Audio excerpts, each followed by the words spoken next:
quiero preguntar, ¿quiénes de ustedes están teniendo su propio diario, escribiendo diariamente en su diario? ¿Hay alguien aquí que tiene su diario? La verdad es que veo muy pocas manos que se levantan.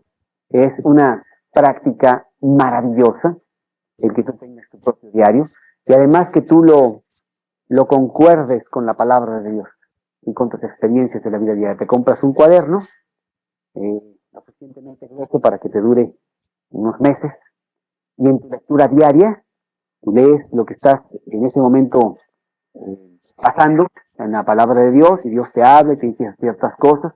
Además tú estás teniendo ciertas experiencias de tu vida en esos momentos, en esas circunstancias, cosas bien comunes, ¿no? Pensamientos de Dios y enseñanzas. Entonces tú, junto con tu lectura, pones la fecha y anotas esos versículos y anotas esas experiencias como un hablar por escrito con Dios. Dios, muchas gracias porque en estos versículos que estoy leyendo, aquí me estás diciendo esto, y bueno, estoy encontrando esto, y la respuesta, no sé. Es una práctica muy bonita porque es un ejercicio para que la enseñanza penetre más.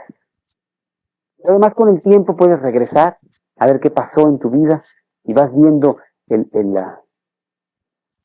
caminar, el avanzar de tu propia vida. Es muy bueno tener un diario. Salomón tenía su diario. Es posible que haya tenido varios porque la verdad, fue por una época muy terrible de su vida, el libro de Eclesiastés, en donde este señor trata de encontrar el estímulo y el significado de la vida sin Dios. Hay una pieza de música clásica que a mí me gusta mucho, que se llama Cuadros de una exposición. Es más, Margarita creo que la tocó en el piano, es para piano. Creo que la tocó ella hace en sus años de estrella. Y el autor va describiendo el estado de un hombre a través de varios cuadros de una exposición, una galería de diferentes cuadros. Y un diario es básicamente también eso, ¿no? Tú cuentas diferentes circunstancias, actitudes de tu propia vida. Y podríamos decir que el libro de Eclesiastés es una galería de los cuadros que Salomón nos ha estado pintando.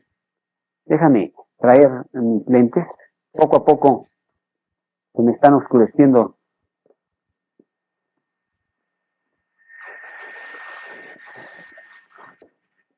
Y en esta galería podemos ver cómo él nos ha pintado varios cuadros y tú puedes ir caminando viendo estos cuadros. Ves el cuadro de un payaso que está haciendo realmente el ridículo en las fiestas, se la pasa riendo, después de varias horas ya está bailando arriba del piano, ¿verdad?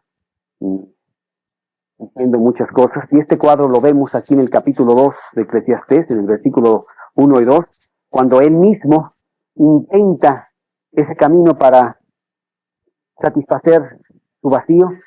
Y dije yo en mi corazón, ven ahora, te probaré con alegría, gozarás de bienes. He aquí esto también era vanidad.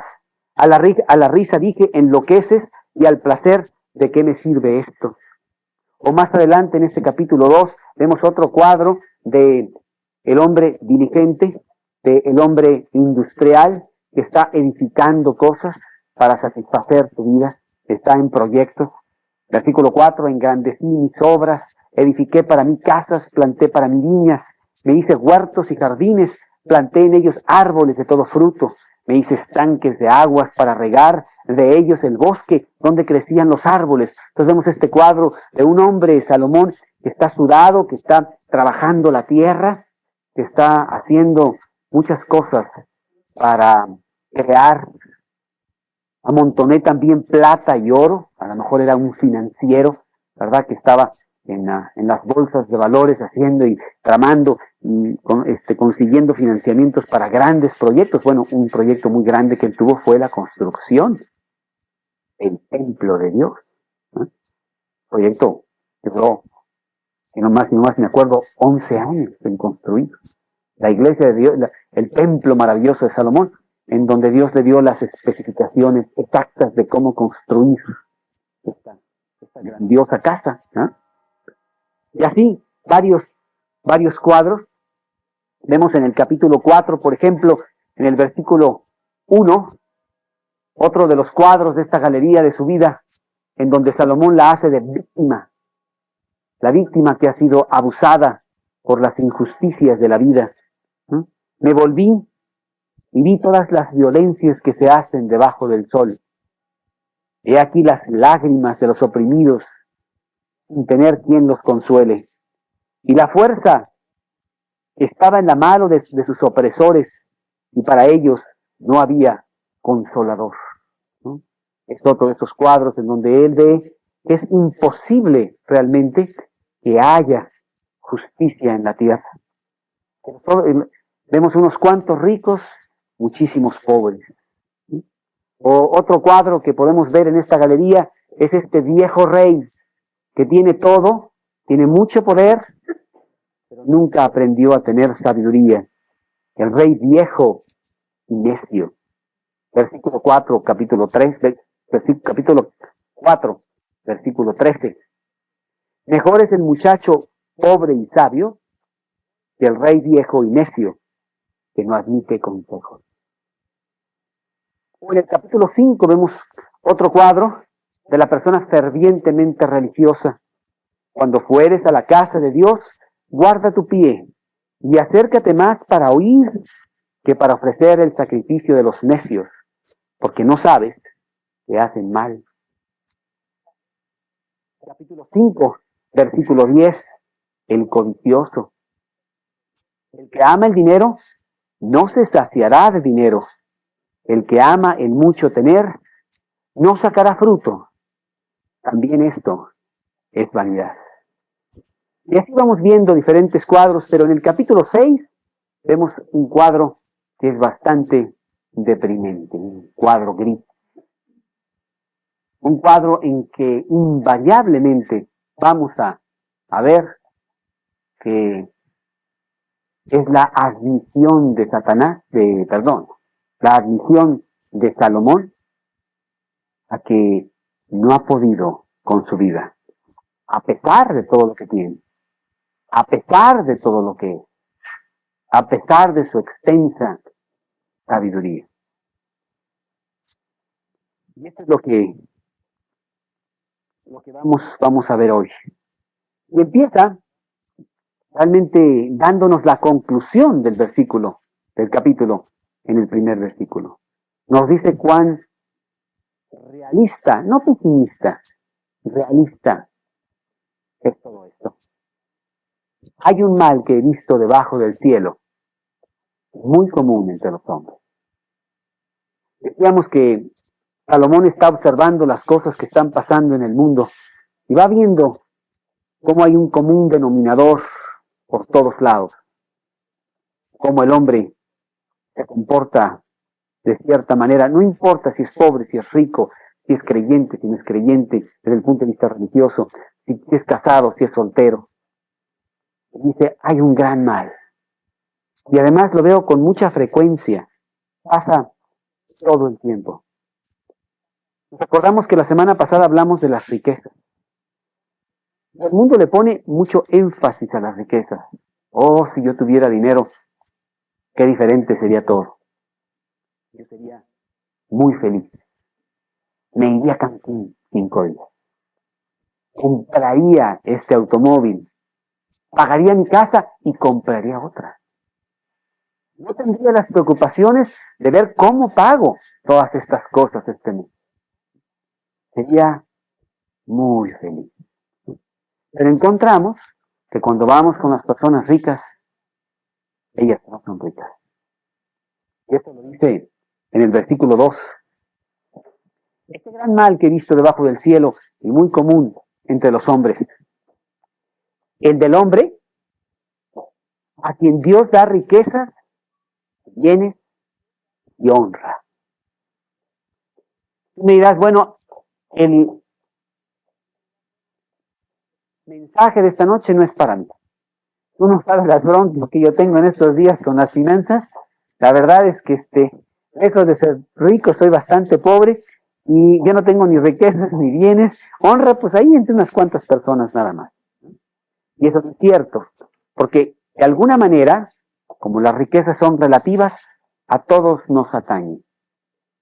Por muy pobre que seas, por muy poco que tengas, realmente estás por encima de otras personas y para ellos eres rico. Dios te ha dado cierta situación financiera, material, que tú tienes que usar. Y Dios está hablando de ti. Pero es irónico ver que el hombre más rico de la tierra, aquel hombre en donde las riquezas eran extensas, y lo hemos visto a través de los estudios, en donde ibas tú a la casa del Líbano, que era su pequeña cabaña de fines de semana, y era una cosa magnificente lo que este hombre tenía. La vajilla de Salomón era de oro puro. Sus oficiales, sus sirvientes, uniformados, los materiales de su casa, tanto de su casa real como de la casa del Líbano, sus caballos, tenía 40,000 caballos, 11,000 jinetes, sus fiestas, su comida, bueno, era algo tremendo. La plata no era apreciada en los días de Salomón. Ay, por favor, quítame eso de aquí. Les va a decir la gente que no tenemos buen gusto. Esto lo vemos allá en Primera de Crónicas, capítulo 1, versículo 11 y 12. Quiero que veamos esto para que nos demos cuenta de quién es este retrato del capítulo 6 de Eclesiastés. Perdón, Segunda de Crónicas, capítulo 1. Versículo 11 y 12. Segunda de Crónicas, capítulo 1, versículo 11 y 12. Dijo Dios a Salomón, ¿te acuerdas que Dios le dijo a Salomón, pídeme lo que quieras que yo te lo daré? Y que Salomón le dijo, pues dame sabiduría para poder gobernar a este pueblo tan grande. Eso es lo único que pido. Y Dios le dijo, en este versículo 11 del capítulo 1 de Segunda de Crónicas, por cuanto hubo esto en tu corazón y no pediste para ti riquezas y bienes y gloria, ni la vida de los que te quieren mal, ni pediste muchos días, sino que has pedido para ti sabiduría y ciencia para gobernar a mi pueblo sobre el cual te he puesto por rey. Sabiduría y ciencia te son dadas, y también te daré riquezas, bienes y gloria, como nunca tuvieron los reyes que han sido antes de ti, ni tendrán los que vengan después de ti. Y bueno, fue lo que obtuvo Salomón de Dios, riquezas y bienes y gloria. Y al irnos otra vez acá a Eclesiastés capítulo 6, nos encontramos con el retrato de Salomón. Irónicamente, sin poner su propio nombre, él dice, he aquí un hombre a quien Dios da riquezas y bienes y honra. ¿Y sabes qué? Nada de falta de todo lo que su alma desea. Está hablando de sí mismo. Yo, Salomón, tengo todos los deseos de mi corazón instantáneamente. Hay multitudes de gente que están a mi servicio para mi más menor deseo. ¿Y sabes? No lo disfruto. No hay gozo en mi vida. No sirve. Este palacio en el cual me pierdo frecuentemente con tantas habitaciones que hay, casi tengo que llevar mapa conmigo porque a veces me encuentro en habitaciones que no pensé que existían. Me encuentro terriblemente solo. Y como muchas personas que conozco que no quieren llegar a su casa porque dicen, ay no, vámonos al cine, vámonos ahora que estuvimos en Londres y que aprovechamos esa estancia para ir principalmente al teatro, a ver las obras de Shakespeare o a los conciertos. A mí me sorprendió muchísimo las decenas de teatros que hay de primera línea, de conciertos maravillosos, desde orquestas y cuartetos y quintetos y solistas, y bueno, muchísimo. Y luego hay obras de Shakespeare, y luego hay obras de Carlos Dickens, y mil cosas, y hasta obras más baratas, y cuánto. Y sin embargo, cada noche es casi imposible conseguir boletos. ¿Qué no van a su casa? Y fuimos a estas obras, y efectivamente yo pensé, bueno, lo que pasa es que las quieren vender más caras, por eso te dicen eso, ¿verdad? Y llegar ahí, y bueno, también son muy puntuales estos ingleses, llegas 10 minutos antes y todo el mundo dice, oye, no hay un asiento. Quieren escaparse, no quieren estar en sus casas, prefieren venir a tentarse con alguna obra X para ver si se escapan de la realidad, de su terrible soledad. Y yo veía qué clase de personas eran. Bueno, en una obra de Shakespeare, en donde, bueno, yo entendí poco, pero no va gente del pueblo que no tenga un poco de educación, hay un poco de amor por esas cosas de literatura. Los veía muy bien trajeados, los veía muy bien vestidos, los veía yo hablando de una manera muy educada. Yo decía, son de cierto nivel intelectual, cuando menos, pero van surcando de función en función, de actividad en actividad, y no se quieren enfrentar a sí mismos al vacío terrible de sus propias vidas. Y así vemos a este hombre Salomón, en donde dice que tienen todo,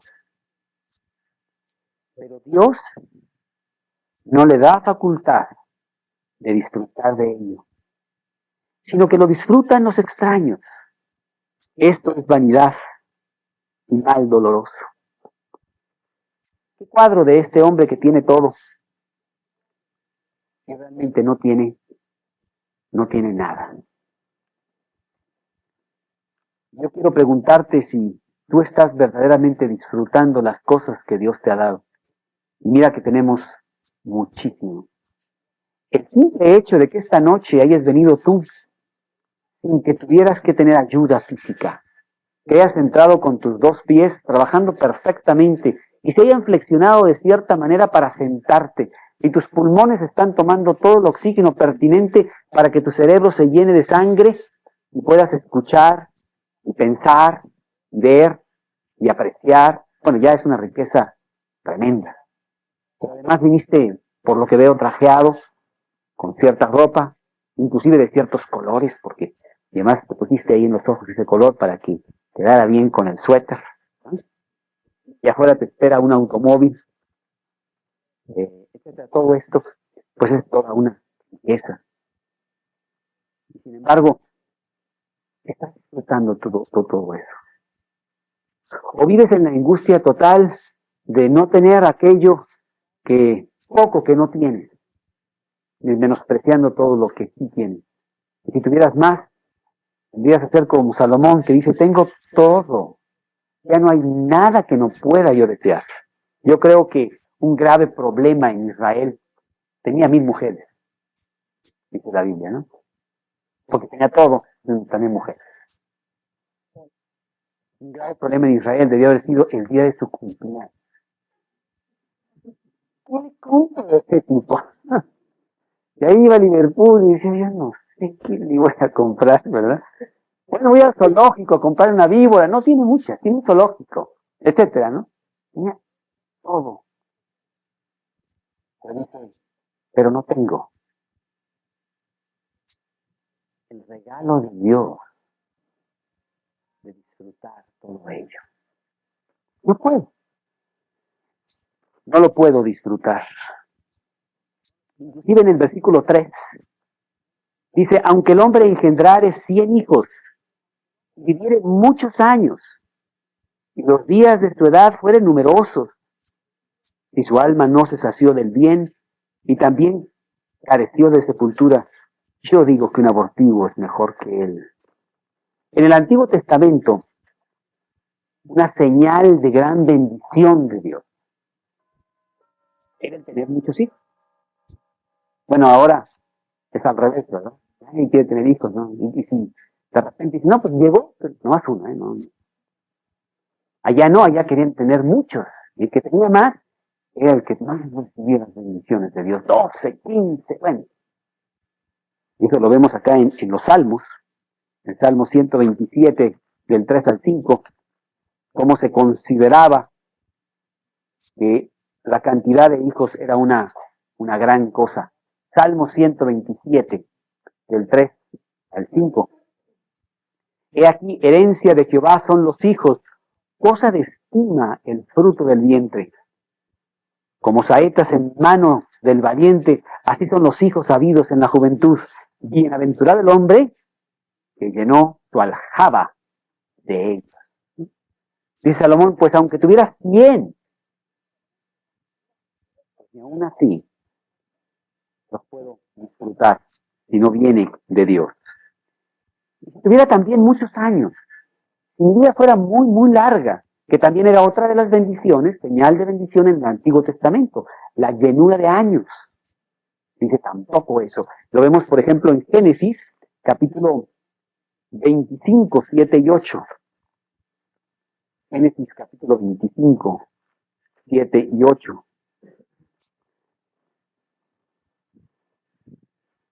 Estos fueron los días que vivió Abraham, 175 años. Y exhaló el espíritu y murió Abraham en buena vejez, anciano y lleno de años. Y fue unido a su pueblo. Entonces, Salomón nos dice, pues no solamente tengo todo, bienes y riqueza y honra, aunque un hombre tuviera 100 hijos, y bueno, teniendo 1000 mujeres, pues era más o menos fácil tener 100 hijos, no sé cuántos tuvo, la Biblia nos dice de unos cuantos, pero a lo mejor ni podía contarlos. Su hijo, Roboam, que aprendió de su papi, dice la Biblia que tuvo 73. ¿No? Bueno, contados, a lo mejor había por ahí, o 2 o 3 más. Y vivieron muchos años, y los días de su edad fueron numerosos, y su alma no se sació de bien, que también careció de sepultura. Llega el momento en que estos hombres que tienen todo y que no tienen nada, que tienen inclusive guerra interna, que se pelean con su propia sombra, que fluctúan muchísimo todos los días, en la mañana están contentos, en la tarde se pelearon con alguien, en la noche no se aguantan a sí mismos, no pueden dormir, y cuando llega el tiempo de su sepultura, simbólicamente carecen de ella, porque los demás dicen, oye, qué bueno que se murió. Ya no lo aguantaba. Esos últimos años de su vida, qué necio. ¿No? O inclusive con rencor, las cosas que me hizo. Con odio, con amargura. ¿Sí? Qué bueno que ya se fue. Van nada más a ver qué les tocó, porque además era bien tacaño, no nos daban nada. Bueno, cosas. Qué terrible manera de terminar sus días. Dice el versículo 2, que lo que tienen lo disfrutan los extraños. Porque tus propios hijos llegan a ser extraños. Gente, bueno, pues a lo mejor ya te casaste 4 veces y entonces pues ni los ves. Y cuando llega la herencia, ¿verdad? Y los hijos dicen, pues sí creo que tenía un papá y nunca lo vi. Pero mira, me ha dejado dinero, pues lo voy a disfrutar. Mínimo, qué bueno que nunca me dio amor, pero que me deje un poquito de todo lo que hizo. Y ellos son los que lo disfrutan. Tú no disfrutas nada. Y irónicamente, el cuadro de este hombre maravilloso que se llama Salomón en esos días. Un cuadro muy depresivo para un hombre que lo tiene todo. Para que nosotros también lleguemos a entender y a valorar las verdaderas tesoros de la vida, que no son materiales, que no son bienes o riquezas, ni inclusive honra. Yo no quiero la honra de la gente. No quiero la alabanza de los demás. Porque los aplausos no satisface. La gente que estábamos viendo ahí en el teatro, ¿verdad? Que recibía los aplausos al final de la obra, que habían aprendido todo el libreto de Shakespeare y cuánto, ¿verdad? Y lo habían dicho al centavo y decían, sí, ¿verdad? El aplauso, pero el aplauso dura 5 minutos. Y te vas a cenar y lo olvidas. Pero ellos quieren más. Y con los años, pues ya no pueden ni hablar, ya no tienen ese aplauso y no satisface. Que nosotros busquemos los verdaderos valores de la vida, que son nuestra comunión profunda diaria con Dios, que se extiende a través de los años. No es en una época específica, cuando tienes dolor o tragedia. Es toda la vida. Y vas edificando, y vas conociendo esos valores, y los vas aplicando para tu vida. El ser generoso, el ser humilde, el tener mansedumbre, el ser misericordioso, bondadoso, el tener gozo, estabilidad, seguridad, el ser hombre de integridad, hombre de verdad, transparente, honrado, diligente. Bueno, valores que no encuentras en la Aurrera. Y que son gratis, pero que en nuestros días son menospreciados, como la plata. Y buscamos otros valores muy diferentes. Y pronto nos encontramos en la tragedia de este hombre Salomón. Dice que tan grave es su tragedia de su propia vida que un abortivo es mejor que él. Esa persona que finalmente nunca vivió, nació muerto, es mejor que él. Dice, yo vine, yo hice, yo me cansé, edifiqué, destruí, estuve deprimido, después estuve muy alegre. ¿Cuántas cosas vi debajo del sol? Al final de cuentas, el que no vio nada, bueno, es un estado muy depresivo de este hombre. Dice en el siguiente versículo, porque el abortivo, en vano viene, a las tinieblas va, y con tinieblas su nombre es cubierto. Además, no ha visto el sol, ni lo ha conocido. Más reposo tiene que aquel.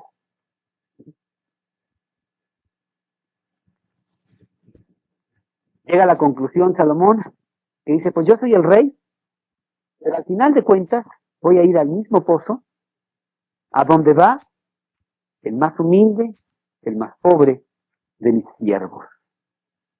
Porque si aquel viviere 1000 años 2 veces sin gustar del bien, ¿no van todos al mismo lugar? Príncipes y mendigos, pobres y ricos, sabios y necios, gente de éxito y gente de fracaso, todos van al mismo lugar. Y más o menos centímetros más o centímetros menos ocupan un poco de tierra. Ya. Gracias al cementerio, que no sé si ha sido últimamente, inclusive para meditar un poco, es un silencio absoluto. Hace poco tuvimos que ir a predicar a el cementerio que está en Constituyentes, no me acuerdo cuál es, y estábamos por ahí está la rotonda de los hombres ilustres, que al final de cuentas, pues todos están en el mismo lugar que los no ilustres. Yo estaba caminando por ahí porque llegué un poco temprano, a pesar del ruido del tráfico y cuánto, y quítate y esto y lo otro, y vamos, y, ¿verdad? Adentro había un silencio sepulcral. Y Salomón dice, todos vamos al mismo lugar. Claro que Salomón, pobrecito, está viendo las cosas solo debajo del sol. Si las viera desde el punto de vista eterno, tendría otra percepción, porque la muerte es el fin del hombre para aquellos que no quieren tomar en cuenta a Dios. Para aquellos que toman en cuenta a Dios, es el principio del hombre. Ahí empieza la eternidad. Ahí empieza la vida. Pero para él, en este momento de depresión, en donde no quiere considerar a Dios, dice, todos vamos a un mismo lugar. Inclusive dice, aún las bestias y yo somos iguales. Lo dice en el capítulo 3, ¿te acuerdas? Ahí en el capítulo 3 versículo 19, porque lo que sucede a los hijos de los hombres, lo que sucede a las bestias, un mismo suceso es. Como mueren los unos, así mueren los otros. Y una misma respiración tienen todos.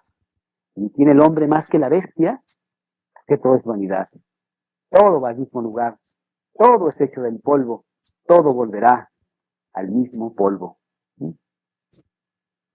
Si tan solo él leyera sus propias líneas y entendiera que el hombre, aunque es mortal físicamente, es inmortal en su espíritu. Versículo 3:11.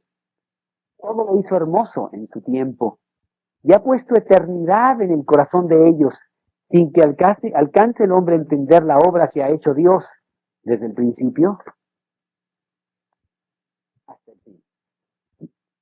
Es un momento negro en la vida de Salomón, en donde nada tiene significado. Y es que si Dios no está en el centro de tu vida, no que creas en Dios, algunos me dicen, yo creo en Dios. No que hagas actos religiosos, algunos me dicen, yo cumplo con mi religión. Nada de eso te puede hacer escapar de esta situación de gran vacío y de crisis interna. Sino una comunión directa personal con Dios. Es muy diferente. A veces la gente no me entiende o no quiere entender que hay una gran diferencia entre ser religioso y tener una comunión personal con Dios. Son cosas muy diferentes. Yo puedo hacer los rituales, pero mi corazón puede estar muy lejos de ahí. O puedo no hacer los rituales y tener un corazón lleno de Dios, en donde mi comunión se estrecha con el Creador. ¿Sí? Yo estoy seguro que Salomón iba al templo de Salomón, y él tenía como rey que hacer ciertas cosas, quizás semanalmente, o como en Inglaterra, la guardia diaria, y no sé qué, y ahí hacen toda una faramaya que ni siquiera entendimos, pero bueno. Él tenía que hacer todas estas cosas, pero eran cosas exteriores, y eso no sirve para nada. Y por eso está Salomón en este lugar de depresión. Entra en el versículo 7 y ve que aún los deseos que tiene el hombre no satisfacen. Todo el trabajo del hombre es para su boca. Y con eso, su deseo no se sacia. El trabajo que te da grandes satisfacciones, te da satisfacciones temporales muy pequeñas que a largo plazo no satisfacen si quieres hacer eso el todo de tu vida. ¿Sí? Como que parecen burbujas de jabón, ¿no? Que dices, la voy a agarrar, la voy a agarrar. Ay, ahí está otra, ahí está otra. Nunca la puedes agarrar. Nunca llegas a satisfacer los deseos. Y si tienes algo y aquí ya quieres más, ya no satisfizo aquello que ya recibiste o que ya lograste. Es una carrera interminable. A veces es esta persona que va corriendo detrás de una zanahoria que ha sido puesta enfrente de él con un palo y un cordón lo suficientemente larga para que casi la agarre. Y ahí va corriendo, ¿verdad? Y dice, ya la voy a agarrar. Ay, no acabo de agarrarla y nunca la agarraré. Eso es lo que ve Salomón. El trabajo no satisface.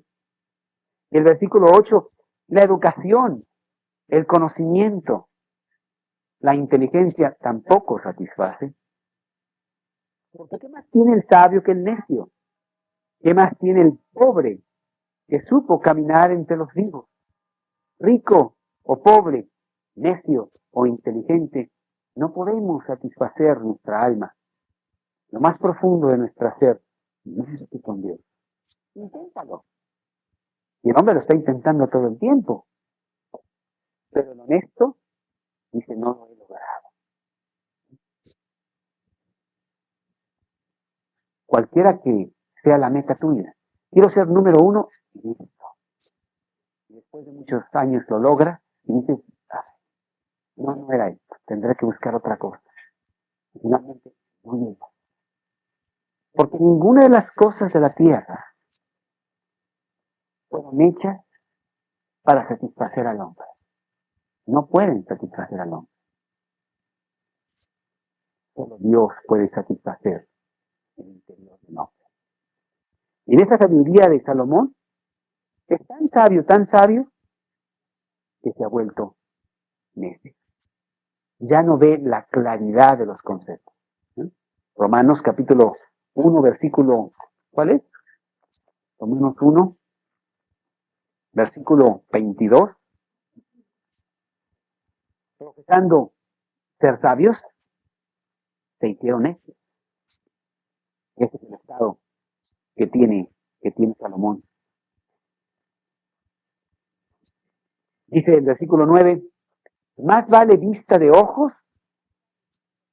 que deseo que pase. También esto es vanidad y aflicción de espíritu. Poniéndolo en mexicano, ¿verdad? Más vale pájaro en mano que ciento volar. Y es Salomón. Pero siempre estamos soñando. Siempre queremos los 100 y nunca tenemos el 1.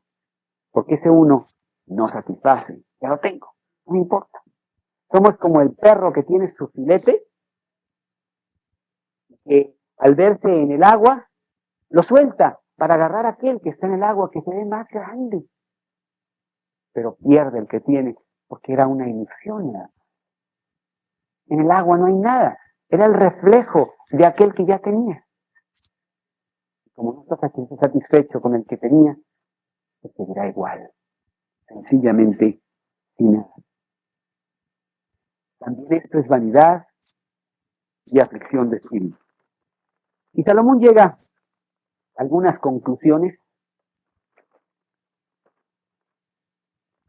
en medio de todo esto, en medio del cuadro de su propia vida, porque vemos que realmente está hablándote con el corazón en la mano de sí mismo, y encontramos el verdadero problema que tiene Salomón, que ya lo hemos visto anteriormente, ya hemos hablado de él en capítulos anteriores, y es el problema de todos los hombres.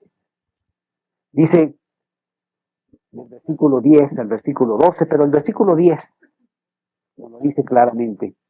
Respecto de lo que es, ya ha mucho que tiene nombre. Y se sabe que es hombre y que no puede contender con aquel que es más poderoso que él. ¿Sabes cuál es el problema del hombre? El problema del hombre es que no quiere aceptar la soberanía total de Dios. El hombre se rebela contra Dios. Salomón nos lo ha explicado, creo que nos lo dijo ya en el capítulo varias veces, capítulo 3, versículo 14. He entendido que todo lo que Dios hace será perpetuo. Sobre aquello no se añadirá, ni de ello se disminuirá. Y lo hace Dios para que delante de Él teman los hombres. Muy claro. Pero a mí no me interesa eso. Yo quiero ser independiente. Ese deseo lo traigo desde Adán y Eva. Me lo enseñó un ser que también le gustaba mucho y cayó en esa tentación. Es una cadenita que viene desde los siglos. Cuando Dios hizo aquel ángel de luz que se llamaba Lucifer, y era la mano derecha de Dios, poderoso en hermosura y sabiduría, que se paseaba en el huerto de Dios, un día dijo para sí, esto haré, seré igual a Dios, seré semejante al Altísimo, y no me va a tener que decir qué es lo que yo tengo que hacer. Yo voy a ser independiente, yo le voy a mostrar a él. Ese fue el pecado de Satanás. Y Satanás fue desechado de Dios, de ser el gran ángel de Dios a ser el demonio. Esto está en Ezequiel capítulo 28. Ezequiel capítulo 28, donde en el versículo 13 nos da esa descripción. No sé cuándo fue, debió haber sido hace muchos miles de años, yo no sé, no tenemos idea del tiempo remoto en que se rebeló Satanás contra Dios. Ezequiel capítulo 28, versículo 13. En Edén, en el huerto de Dios estuviste. De toda piedra preciosa era tu vestidura. De cornerina, de topacio, jaspe, crisólito, berilo, ónice, de zafiro, carbunclo, esmeralda y oro. Los primores de tus tamborines y flautas estuvieron preparados para ti en el día de tu creación. Tú, querubín grande, protector, yo te puse en el santo monte de Dios. Allí estuviste. En medio de las piedras de fuego te paseabas. Perfecto eras en todos tus caminos desde el día que fuiste creado hasta el día que se halló en ti maldad. A causa de la multitud de tus contrataciones fuiste lleno de iniquidad y pecaste, por lo que yo te eché del monte de Dios y te arrojé de entre las piedras del fuego, oh querubín protector. Y aquí está la clave: se enalteció tu corazón a causa de tu hermosura, corrompiste tu sabiduría a causa de tu esplendor. Ese fue el problema de Satanás. Y Satanás se lo pasó al hombre. ¿O no te acuerdas? Ahí en Génesis, si lo has leído, cuando Dios puso a Adán y Eva en el huerto y le dijo Dios: de todo árbol del huerto podrás comer, pero del árbol de la ciencia del bien y del mal no comerás, porque el día que de él comieres, ciertamente morirás. Había muchos árboles. Yo podría decir que había cientos de árboles, ¿verdad? Ah, pero qué rico era ese árbol. Y de repente así como que tenía luz propia. No sé si eran luciérnagas. Oye, ¿ya lo viste? Ahí hay un fruto más sabroso. ¿No? Era Satanás el que venía: oye, Dios te puso límites, ¿verdad? ¿A poco le vas a hacer caso? Oye, tú, revélate. La liberación femenina y masculina. No importa. Dime que tú no vas a andar obedeciendo tonterías. Come. ¿Acaso no sabes que el día que tú comieres de ese árbol, serás igual a Dios? Come. Sí. Lo que Dios quiere es que tú no comas de ese árbol, porque Dios no quiere compartir su trono con nadie. Y sabe que si comes de él serás igual a Dios. Ya no habrá Dios, habrá dioses. Por eso no quiere que comas. De veras. Sí, de veras. Oye, eso está muy mal. A mí me gustaría ser como Dios. Claro, Satanás ya lo había intentado antes. Órale, vemos a Adán y Eva comer de ese fruto prohibido y enterarse del gran engaño. Inténtalo con tu hijo de 2 años. Dile: no puedes tocar esto. Y de repente esto es lo más atractivo de toda la casa. Me encanta desobedecer. ¿De dónde ha venido eso? Ay, qué sabroso, ¿verdad? Es desobedecer. No quiero leyes. No me interesa que me pongan límites. Aquí yo mando. Entonces vamos y desobedecemos. Hay algo innato adentro que traemos de toda esta historia que viene hasta Adán y Eva y que viene hasta Satanás. Y que Salomón la repite en este versículo. Dice: ese es el problema. Mi problema es del diario que estoy escribiendo. De este viaje tonto y desesperado que he estado llevando a cabo, se traduce en una sola palabra: rebeldía. Yo no quiero someterme a Dios. ¿No? La palabra sumisión es una palabra muy fea, ¿no? Inclusive cuando tenemos pláticas de sumisión, nadie viene. No, no es cierto. No es cierto. Pero para una persona que no es cristiana es una palabra muy fea. Someterme. Oye, no, pues ¿cuántos años es que tengo yo? Y te lo dices desde 5 años. Papi, yo ya no soy niño. ¿Por qué me tapó? Cuando tienes 10 te lo dice, y 15, y 20, y 30, y 50. Primero con el Padre y después con Dios. Oye, por favor, ¿a poco yo no tengo el suficiente juicio para saber qué es lo que debo de hacer? Y dice Dios: pues no, pues por eso necesito guiarte. Y nos insulta. ¿Cómo que me dices esto? Pero es verdad. Ese es nuestro problema. Se llama rebeldía. Somos rebeldes por naturaleza, lo traemos en la sangre. No queremos aceptar la soberanía de Dios. Inclusive juzgamos a Dios. Cuando hablo de Dios, inmediatamente Dios está en la silla de los acusados. Qué injusto Dios que hizo este mundo. ¿Cómo es posible? ¿Ya viste los niños que mueren? ¿A poco Dios? Oye, ¿cómo permite eso Dios? Lo vamos a enjuiciar a 50 años de cárcel. Y se ponen a blasfemar contra Dios. Cuando Dios tiene todo planeado, tiene todo exacto, y tiene un propósito eterno, justo y sabio, sin error, para cada uno de nosotros si nos sometemos a él. Pero tomamos todo lo contrario. Y Salomón es lo que está haciendo aquí en este versículo 10.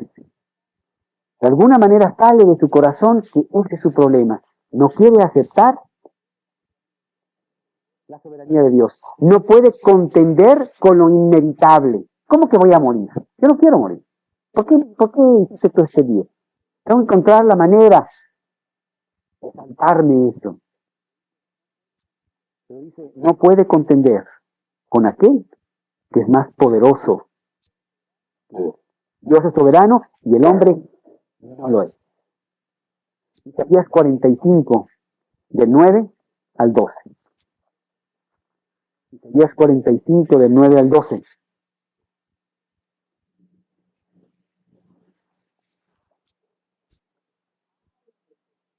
¡Ay del que pleitea!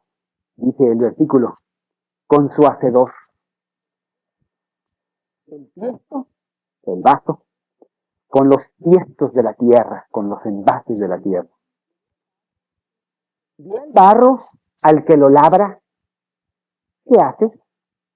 ¿O tu obra no tiene manos?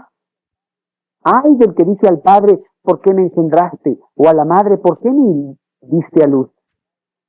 Así dice Jehová, el Santo de Israel y su formador, preguntadme las cosas por venir. Mandadme acerca de mis hijos y acerca de la obra de mis manos. Yo hice la tierra, y creé sobre ella al hombre. Yo mis manos extendieron los cielos, y a todo su ejército mandé. Yo hago lo que quiero, cuando quiero, como quiero.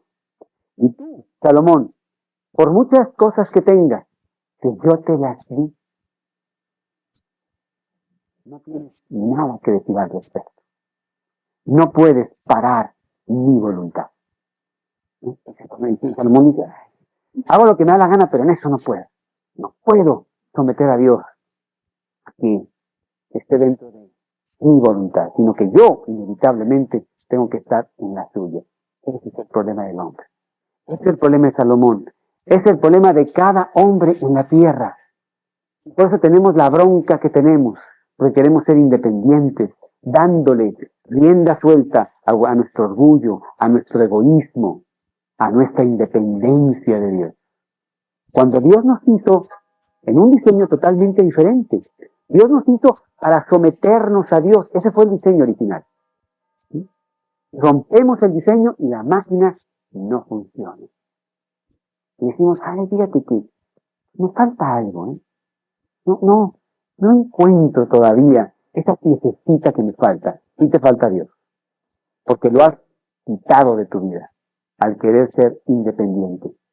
O has hecho un Dios a tu manera. Un Dios que te conviene. Una religión a la cual dices, ya cumplí, esto lo otro, estoy muy bien con Dios, ¿verdad? Pero es un Dios que se sujeta a mí, no yo a él. Ese es el problema de nuestro amigo Salomón. Daniel 4, versículo 35.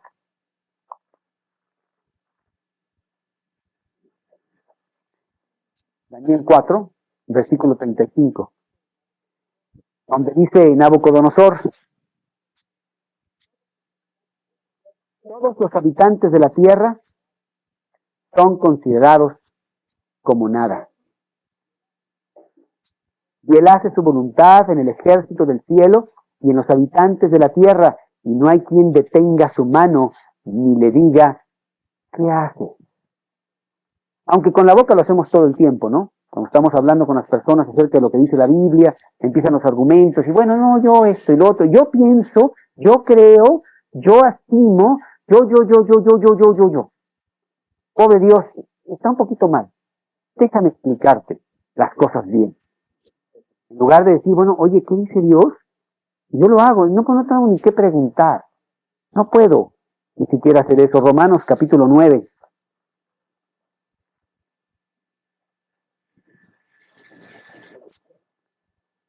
Versículo 20. Mas tú, hombre, ¿quién eres para que alterques con Dios? ¿Irá el vaso del barro al que lo formó? ¿Por qué me has hecho así? ¿O no tiene potestad el alfarero sobre el barro para hacer de la misma masa un vaso para honra y otro para deshonra? Con la misma mente que Dios nos dio, criticamos y blasfemamos al Dios que nos las dio, ¿no? Y claro, es una mente tan pequeñita, pero creemos que la tenemos suficientemente grande para altercar totalmente con Dios. Dios nos dice claramente, Mateo 6:27, Mateo 6:27,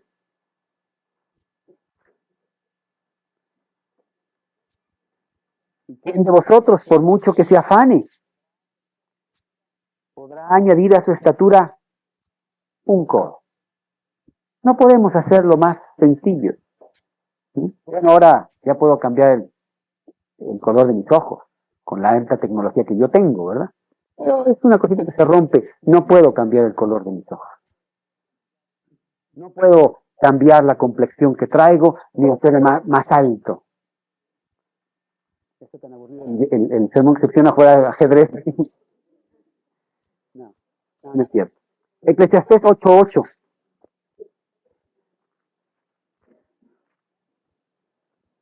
No hay hombre que tenga potestad sobre el espíritu para retener el espíritu, ni potestad sobre el día de la muerte, ni valen armas en tal guerra, ni la impiedad librará al que la posee.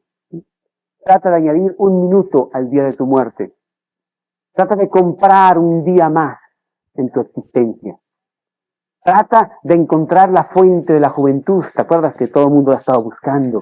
Yo quiero ser joven siempre, tener 25 años por toda la eternidad. Bueno, qué infierno sería. Pero bueno, muchos quieren eso, ¿no? No es cierto, nos vamos envejeciendo y no tienes potestad para hacer nada. Y esto frustra tremendamente a Salomón. Y esta es la frustración de nosotros. Este es el núcleo de todo lo que dice la Biblia. Este es el todo. El problema que tú tienes es que tú quieres estar fuera de Dios. Y no puedes. Te frustra tremendamente. Y entonces blasfemas, te rebelas, pataleas, haces berrinche, lo que quieres, ¿verdad? No puedes. Porque Cristo es Señor de señores y Rey de reyes. Y al final de los tiempos, toda rodilla se doblará y toda lengua confesará que Jesús es el Señor. Me gustaría saber qué piensa Voltaire en estos días acerca de este versículo. Aquel hombre que toda su vida estuvo escribiendo sátiramente acerca de Dios, burlándose de él continuamente. Y que un día, allá en los finales de 1700, llegó el día de su muerte. No sé si se burló de ello, ni tampoco de lo que pasó después. Dice el versículo siguiente, ciertamente las muchas palabras multiplican la vanidad. ¿Qué más tiene el hombre?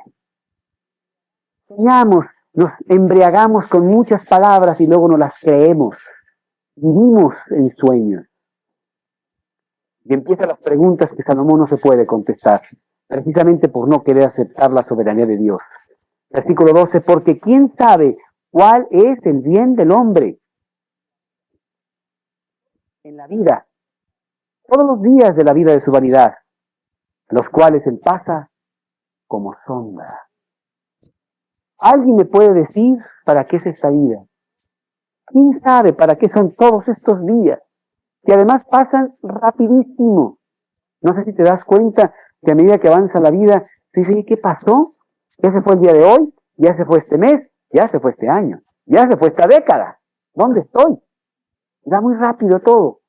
Y ahí voy caminando y nadie me dice si voy bien, a menos de que me someta a la sabiduría de Dios. No tengo respuesta para ello. Santiago 4:14. Santiago 4:14.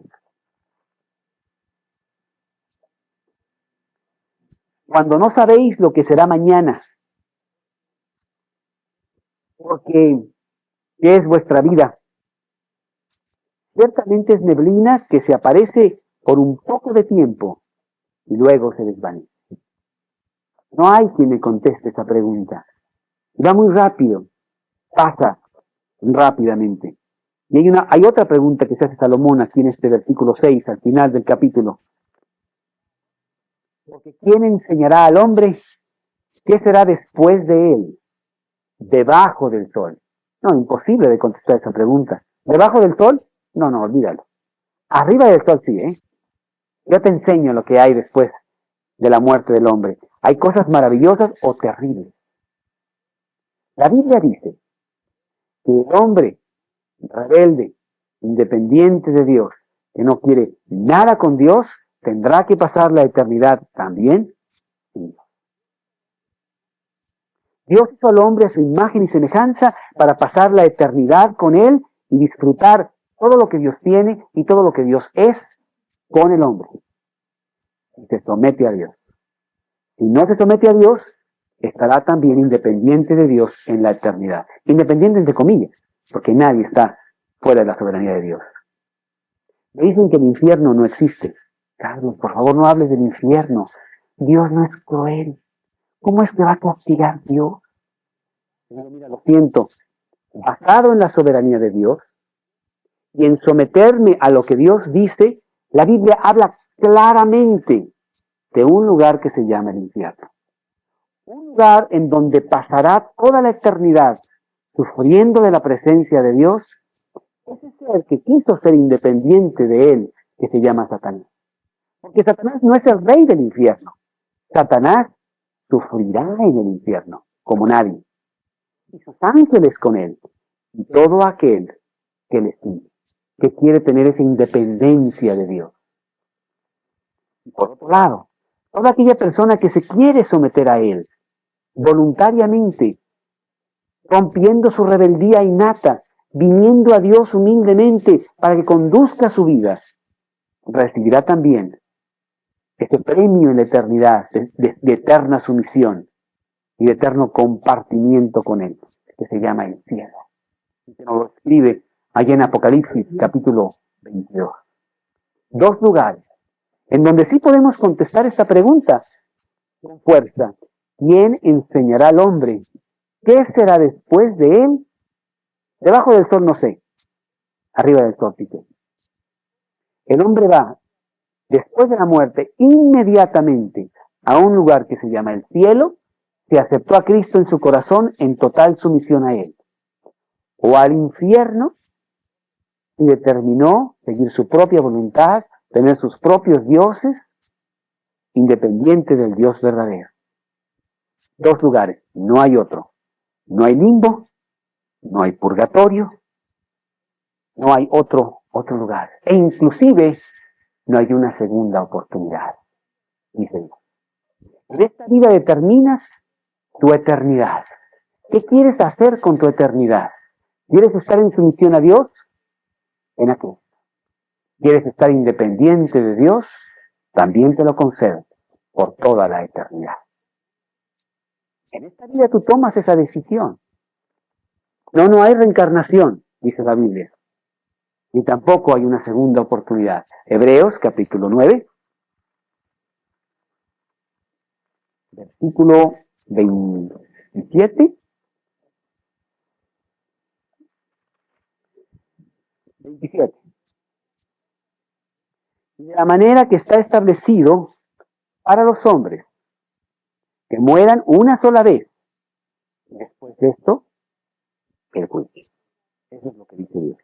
Yo no soy nadie para estar eh, altercando con Dios para tratar de meter mi propia lógica enferma por mi independencia de Dios en las cosas de Dios, sino en sumisión a Dios, yo leo e inclusive poco a poco en esa sumisión entiendo más de Él.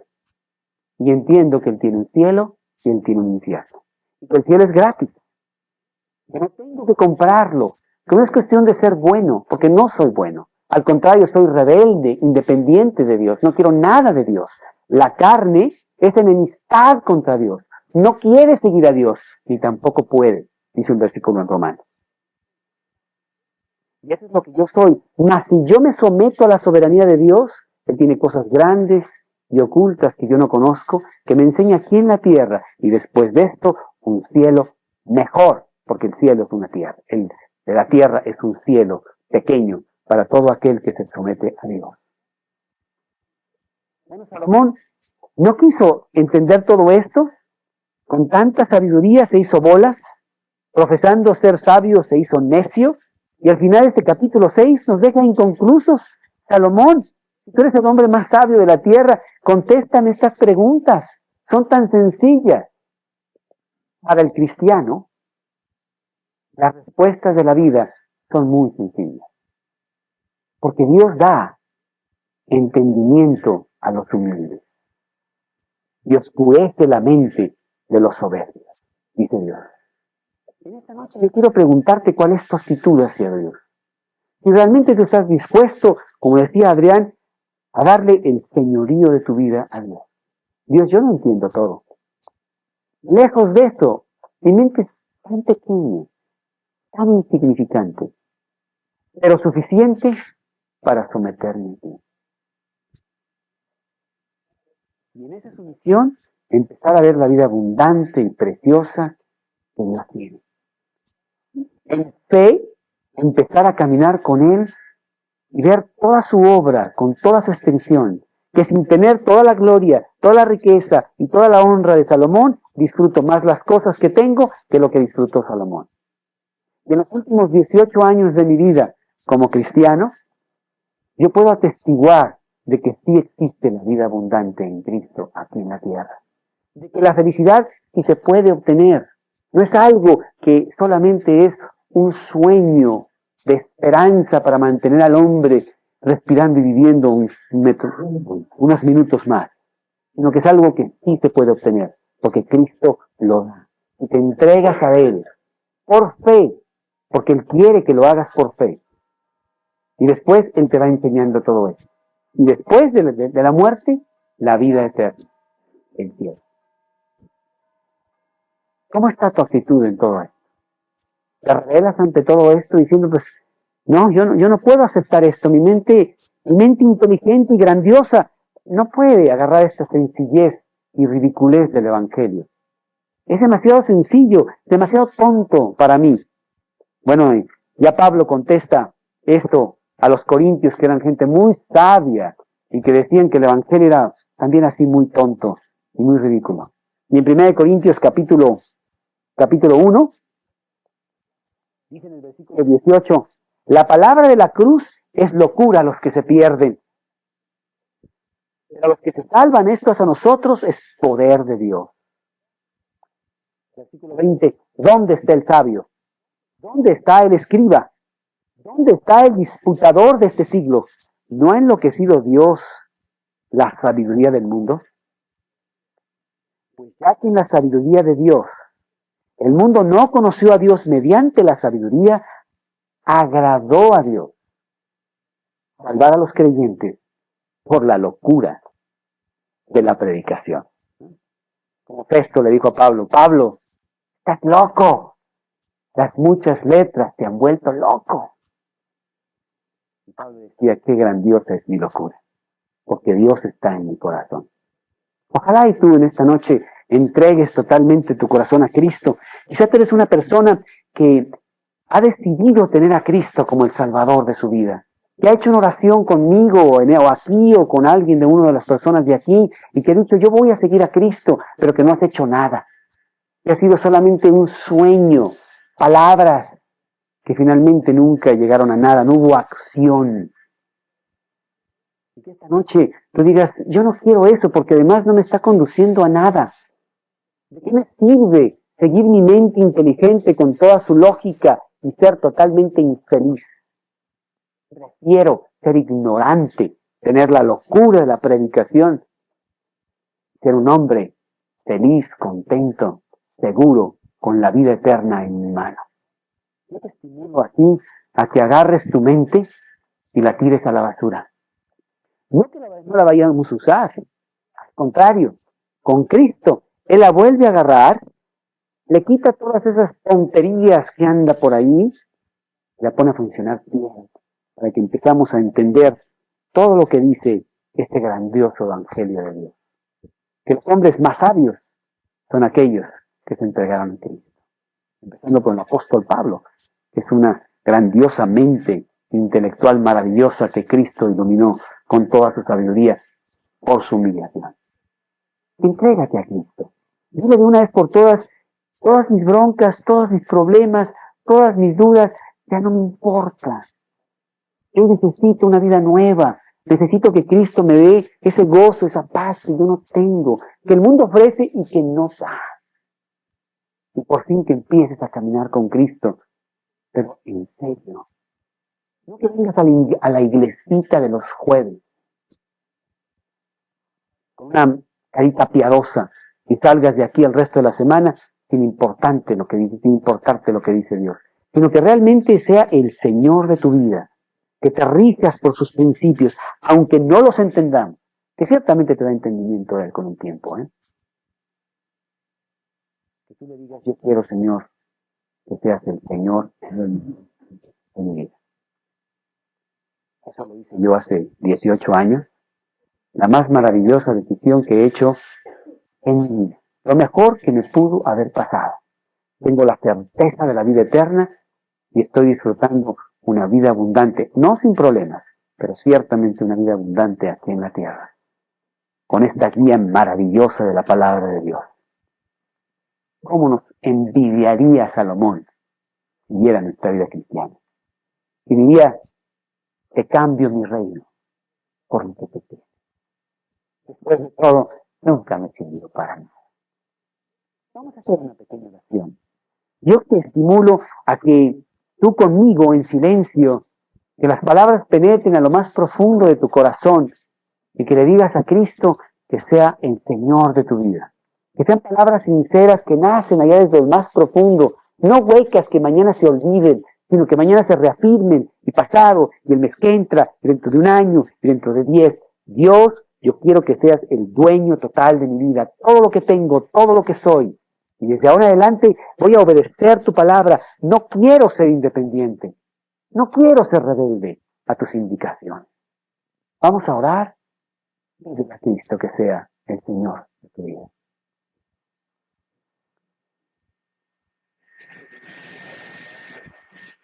Señor, esa es la palabra adecuada, Señor. Toma comando de toda mi vida. Lléname de ti. Alinea mi voluntad a la tuya. Sé el dueño de mi vida. Haz a un lado mi terquedad. Haz a un lado mi necedad, mi pecado también.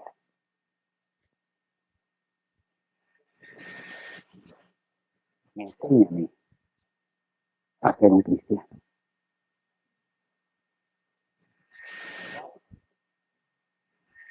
Regálame la vida eterna.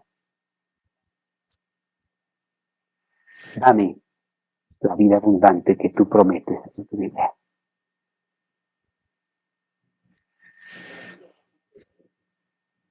Te lo pido basado en lo que tú hiciste por mí allá en la cruz hace 2000 años.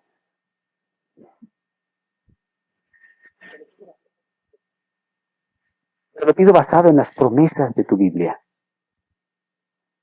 Entra en mi corazón ahora mismo y llena mi vida. En mi Señor.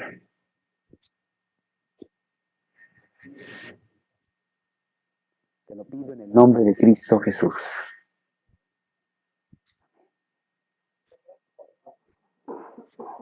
Lo que vamos a hacer el sábado, que es, vamos a Cuernavaca temprano todos muchos de ustedes se van a bautizar, y lo que es el bautismo